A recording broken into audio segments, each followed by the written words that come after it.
Welcome back to the deep dive. Yes. This time we're going dark. we're going deep into the grim darkness of the far future. That's right. With Soul Hunter. Yes. Aaron Dembski-Bowden's Warhammer 40K novel about the Night Lords. That's it. So get ready for a wild ride because buckle up. we're diving deep into the lore of one of the most terrifying legions Oh, yeah.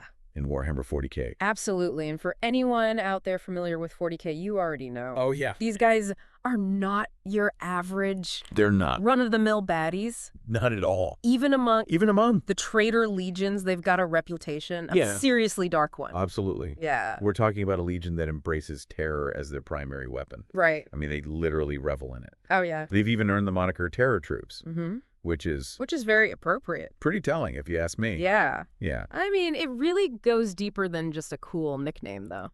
You know, their homeworld Nostromo was shrouded in perpetual darkness. Really?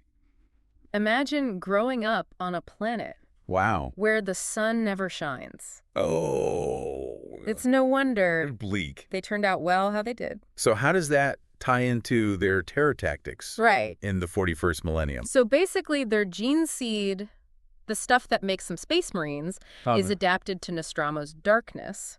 They can see perfectly in the pitch black, which gives them a huge advantage in combat. Oh, yeah. Add to that their penchant for psychological warfare. Oh, yeah. And you've got a recipe for some truly chilling strategies. That's terrifyingly cool. Yeah. And in Soul Hunter, we meet First Claw Talos. Yes. And this guy isn't just any Night Lord. No. He's a warrior haunted by these disturbing visions of the future. That's right.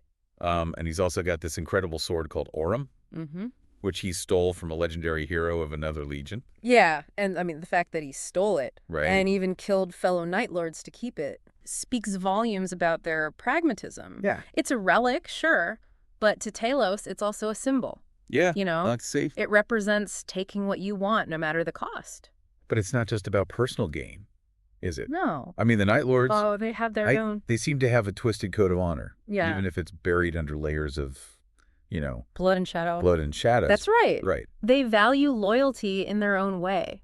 It's a loyalty born from shared experience. Okay. From surviving the horrors of Nostromo and the betrayal they faced during the Horus Heresy. So their terror tactics aren't just random acts of cruelty. Not exactly. Okay. They serve a purpose. Okay. To break their enemies. Right. To instill fear. Right. That lingers long after the battle is over. Oh, yeah. You know, in their minds, it's about restoring their lost glory, reclaiming what they believe was stolen from them. That's where the Exalted comes in, right? Yeah, that's right. He's the leader of Talos' warband. Yes. And he's this demonically corrupted space marine. Yeah, basically a living embodiment of chaos. Right. Yeah. Which makes his relationship with the War Master, Right. the leader of all the Chaos Forces, Well, the Chaos Force, that's right. all the more interesting. Yeah. The book kind of hints that the War Master sees something in Talos, like some potential that even Talos might not fully grasp. It's like he recognizes Yeah. a kindred spirit in Talos, someone who understands the nature of power, who isn't afraid to take what he wants. But this recognition comes with a heavy dose of manipulation. Oh, yeah. Right. For sure. The War Master uses Talos, Yeah. even orchestrates his imprisonment, Yes.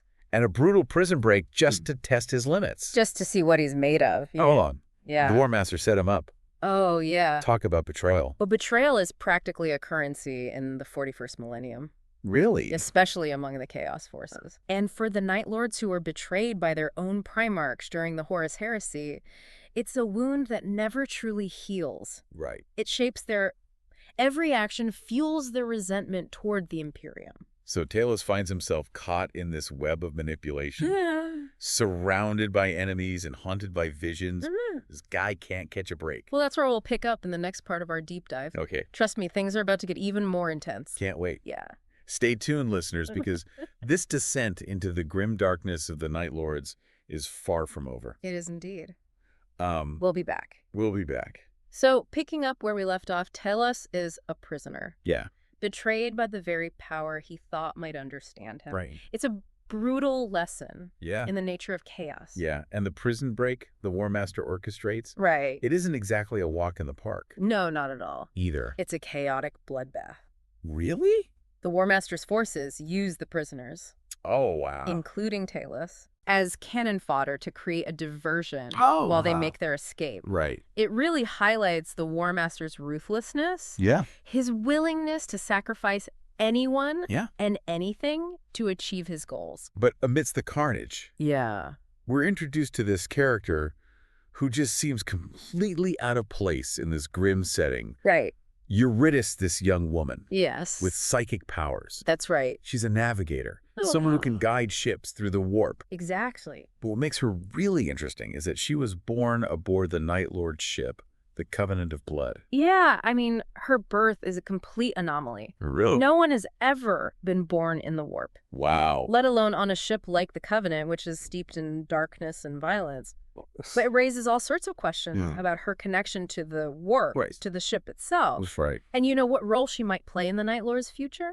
And Septimus, the Night Lord's human servant, he seems to think she's more than just a navigator. He does. He hints that she has a deeper connection to the ship, almost like a psychic bond. And you know that bond could be incredibly powerful. Oh, yeah. Potentially giving her influence over the Covenant's systems. Wow. Or even tapping into the raw energy of the warp. Okay, so. It's a concept that's rarely explored in 40K lore. Yeah. And it makes Eurydice a wild card in an already unpredictable story. So we've got this mysterious void-born navigator. Yeah. A bunch of escaped prisoners. That's right. And a war band of Night Lords with a score to settle. Mm-hmm. What happens next? Well, they decide to awaken Malcherion. Oh, okay. An ancient Night Lord hero. Right. Entombed in a dreadnought. A walking sarcophagus filled with weaponry. That's right. Talk about bringing out the big guns. Oh, yeah. But it's not just about firepower, is it? No. There's something very ritualistic. Right. About the way they awaken him. Okay. It involves forbidden technology and pacts with dark powers. So this ritual really highlights the Night Lord's connection to their past. It does. Like their willingness to embrace the darkest aspects of their legacy. Yes. To achieve their goals. I mean, they're not afraid to delve into forbidden knowledge or make deals with entities that would terrify most sane individuals. And Malcherion's awakening couldn't come at a better time. No. Because they're about to launch a brutal campaign against the industrial world of Cryth Prime. Right. A world that worships giant war machines called Titans. Yeah, and the campaign against Cryth Prime really showcases the sheer scale and brutality of warfare in the 40K universe. Yeah. We're talking about a conflict that spans entire star systems where planets are reduced to rubble and millions perish. That's insane. It's a grim reminder of the stakes involved, right. You know, the constant struggle for survival against overwhelming odds. And in the midst of all this carnage, yes, Talos manages to do something almost impossible. He does. He captures a Titan pilot alive. That's right. I mean, this feat speaks to his skill as a warrior. Right. And his cunning as a strategist. Yeah. It's a testament to the Night Lord's ability to adapt, to overcome even the most formidable opponent. But his victory is short-lived. It is. Because the Blood Angels arrive. Exactly. A full chapter of Blood Angels, those famously noble and bloodthirsty space marines, descend upon Cryth Prime to defend it from the Night Lords. And in this story, they're even more intense than usual. Really? Driven by a righteous fury that borders on madness. So we've got Night Lords. Voodoo. Blood Angels, Titans, and a whole lot of bloodshed. It's a recipe for disaster. Sounds like an epic showdown. Oh, it is. Oh, wow. The battle for Cryth Prime is brutal. Okay. With both sides resorting to desperate measures. Right. It's a clash of ideologies. Of two opposing visions. Wow. Of humanity's future. And as the fighting intensifies, Talos' visions become more frequent. They do. And disturbing. Yes. Hinting at his own descent into the darkness that he's been trying to resist. Yeah.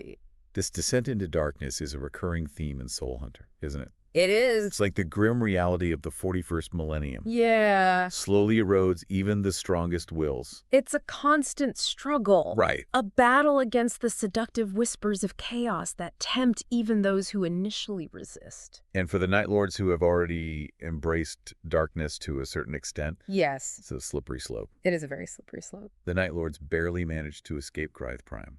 And he did. With their fleet decimated and their ranks fractured. Right. Some want to continue the fight, but others, including Talos, realize they need to regroup and reassess their strategy.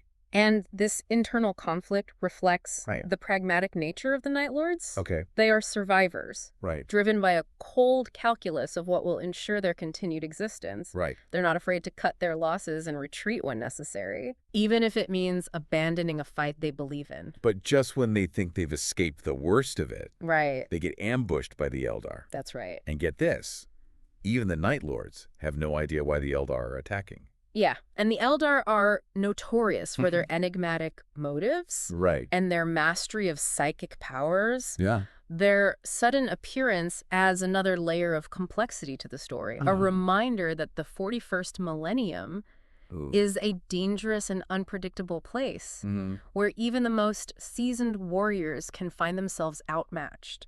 This ambush really highlights the fact that in the 41st millennium, you're never truly safe. That's right. Right. No one is safe. There's always another enemy lurking around the corner waiting to strike. That's the grim reality of the 41st millennium. It's like they're trapped in this cycle of violence, forever hunted by those they've wronged. In a way, yes. But remember, Talos has his own personal mission. Right. His own quest for vengeance against the one who killed his primarch. Right. And as we delve deeper into Soul Hunter, we'll see how this personal vendetta intersects with the larger conflicts engulfing the galaxy. That's what we'll pick up in the final part of our deep dive. That's right. So hold on tight, listeners. Buckle up. Because this wild ride through the grim darkness of the Night Lords is far from over. Okay, so we're back. Back for more. For the final chapter. Yeah. Of our deep dive into Soul Hunter. The final descent. Yeah. Into the grim darkness. Yeah, and we've got Talos. Yes. Grappling with his increasingly disturbing visions. The Night Lords reeling from their encounter with the Blood Angels. Yeah.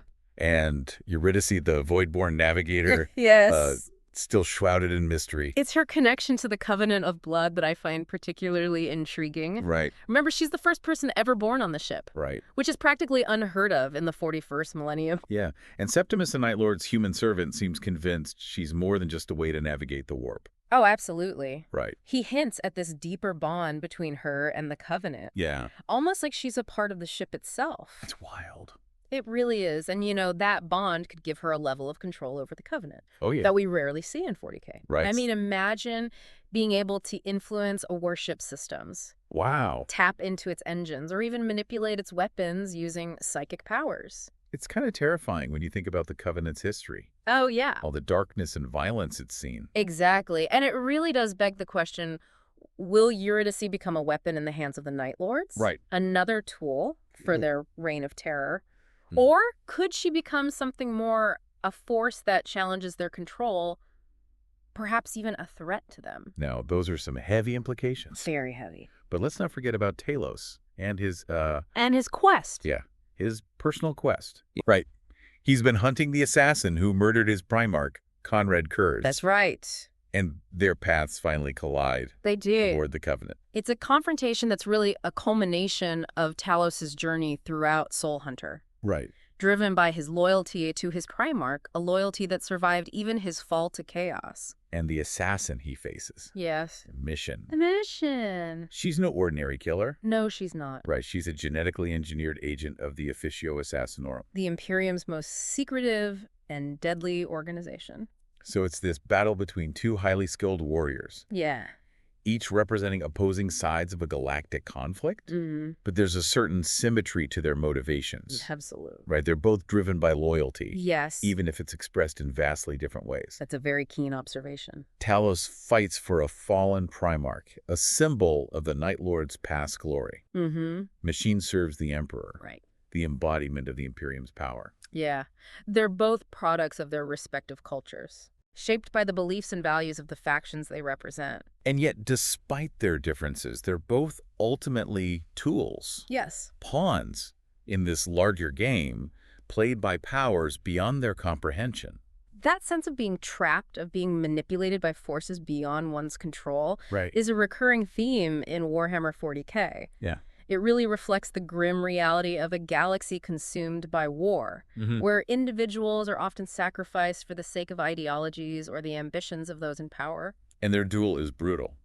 Oh, it's a testament to their training and their determination. You know. But the outcome is left deliberately ambiguous. It is. We're left wondering who survives, right, what becomes of them, and how their encounter shapes the future of the Night Lords. And that ambiguity is part of what makes Soul Hunter so compelling. Right. It doesn't offer easy answers or neat resolutions. Right. It forces us to confront the complexities of the 41st millennium, where morality is fluid, and even the most brutal actions can be justified in the name of survival or loyalty. So we've journeyed through betrayal, bloodshed, and some seriously disturbing visions. Yeah, we have. But what's the takeaway from all of this? Well, I think... What does Soul Hunter tell us about the grim darkness of Warhammer 40K? I think it shows us that even in a universe as bleak as 40K, there's room for nuance. Right. For characters who challenge our expectations. The Night Lords, for all their brutality, operate with a twisted code of honor, a loyalty forged in the fires of their shared past. And Eurydice the Voidborn Navigator represents the potential for change, for something new to emerge from the darkness. Her connection to the Covenant could disrupt the established order. It could. Perhaps even offer a glimmer of hope. A glimmer. In a galaxy that desperately needs it. Soul Hunter reminds us that in the 41st millennium, nothing is certain. Right. Loyalties shift, betrayals run deep, and the fate of humanity hangs precariously in the balance. It does. It's a universe where survival often comes at a terrible price, and even victory can feel like defeat. If this deep dive into the heart of the Night Lords has left you wanting more, I encourage you to explore the vast and intricate world of Warhammer 40K. Absolutely. There are countless stories waiting to be discovered. There are. Each offering a unique perspective on this grim and captivating universe. And who knows, maybe we'll return to this shadowy corner of the 41st millennium on a future episode of The Deep Dive. That would be amazing. It would. Until then, keep exploring, keep learning, and keep diving deep into the worlds that fascinate you. And as always. I'll see you next time. See you next time.